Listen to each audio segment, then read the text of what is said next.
Well, I know that oil and water don't mix, but how about alcohol and water? Our resident artist, Tori Weyers, is here to show us how we can use alcohol and water together, right? So how does that work? So a lot of the times when we have new products come out, like alcohol inks, we feel like there's only one way to use them.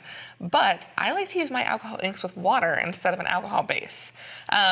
Because you get really interesting effects. So like this one you can see is almost like snowflakes broken down color. It's uncontrollable, but sometimes that's great in a sketchbook.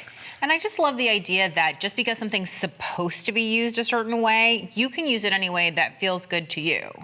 Definitely. Awesome. So I have a couple samples here, and all of this was really put together with a pipette.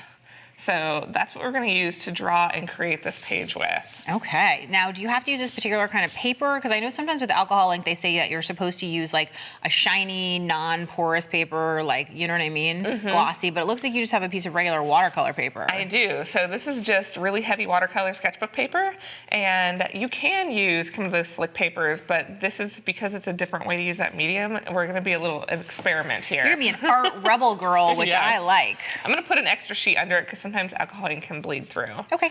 So starting with some water. And your water happens to be dirty, which is why it looks green, in case people are wondering, right? I use dirty water. Oh my gosh, I use so much dirty water until it's literally brown. I'm sure it's not good for you, but it's laziness. Yes. I like that it starts, you start with a little color too. Yeah. So I'm putting a little bit of water-based ink here. So acrylic. Okay, so that's not alcoholic. Correct. And now we're gonna add the alcohol.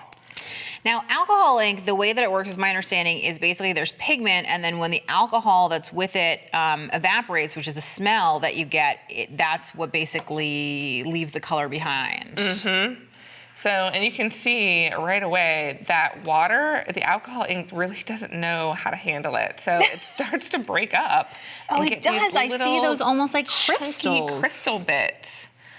So, and then as you're dragging kind of colors together, it starts to kind of have a life of its own. So cool.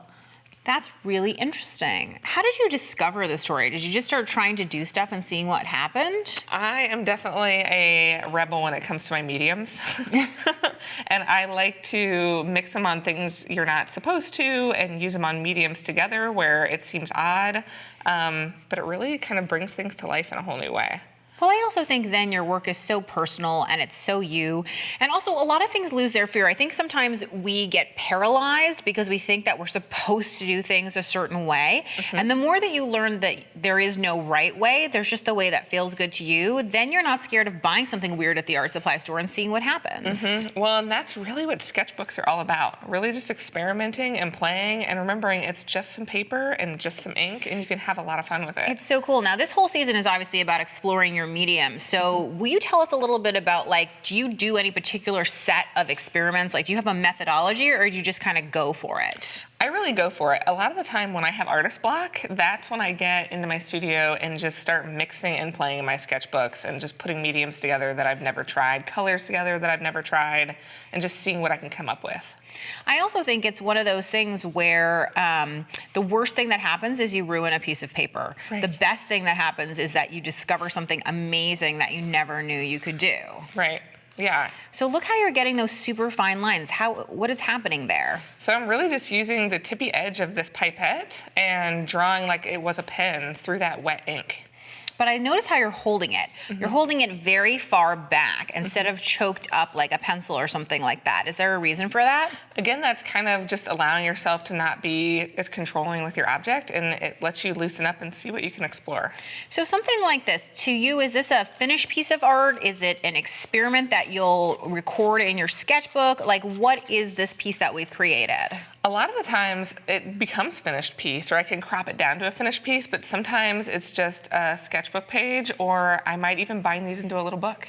These would be great backgrounds for a little book. That would be super cute. I even think, like, I still scrapbook and do a lot of Project Life, and I think that I love to cut these kinds of things up to make Project Life cards for myself.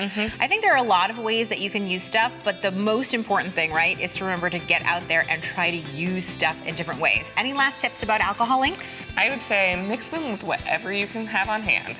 That's awesome. Thanks, Tori.